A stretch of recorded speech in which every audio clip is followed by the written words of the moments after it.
After a year when inflation hit a 40-year high, many people are looking for a fresh start to their finances in the new year.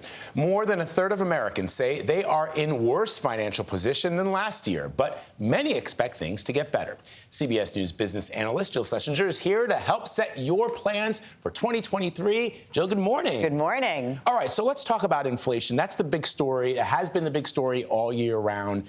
Is there any relief in sight next year? I think so, because we've had 5 consecutive months of inflation reports, the CPI, where we've seen inflation trending lower. So through November, prices are up 7.1% from a year ago.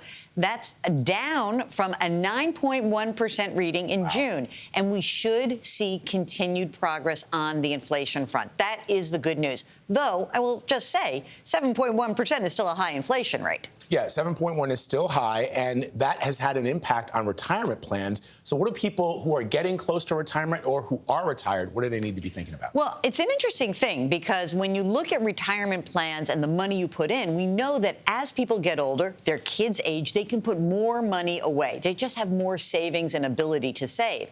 Well, part of the IRS code gets adjusted with inflation.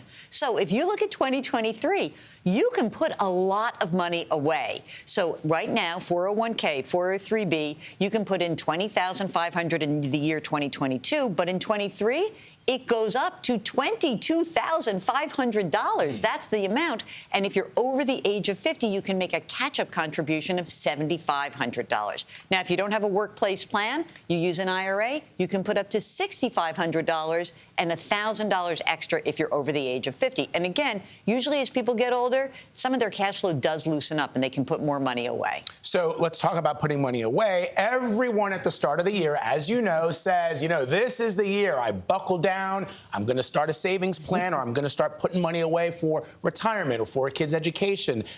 How should people go about planning to do that? Because everybody says it at the start of the year. Very few people actually follow through. I feel like this is one of those areas where technology has increased our ability to reach our goals. And here's why.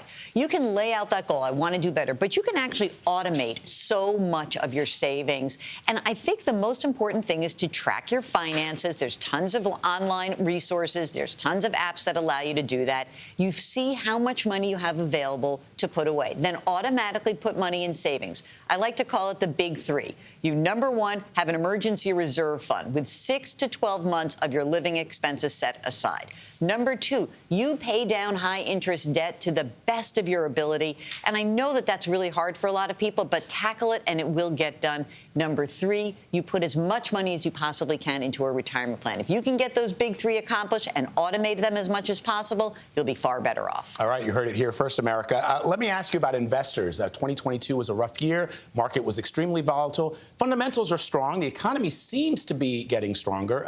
What should people who are investing think about next year? Here's what I think is most important. Don't try to guess where things are going. You are in it for a long time. And even if you are 62 years old and you say, I'm going to retire in 3 years, I'm really scared. Remember, when you retire, your money has to last you for a long time. So when you have a plan, you want to have a diversified portfolio, some stocks, some bonds, some cash, some real estate, and you want to stick to your game plan. One good idea for this year is make sure you rebalance your portfolio. It will force you to sell things that are up, not so much up after this past year, but also repurchase shares at lower levels. And if you stick to your game plan, I think you'll be pretty satisfied over the long term. Yeah, I'm very proud to say that when people ask me how am I doing, how is my investment plan going, I go, I have no idea, because I really know I have a plan. That's where my future and my eyes are set to, and I don't worry about it month to month. Right, just stick with it, stay calm, you'll be all right. All right, Jill Schlesinger, always great to talk to you, Jill. Thank you. Thank you.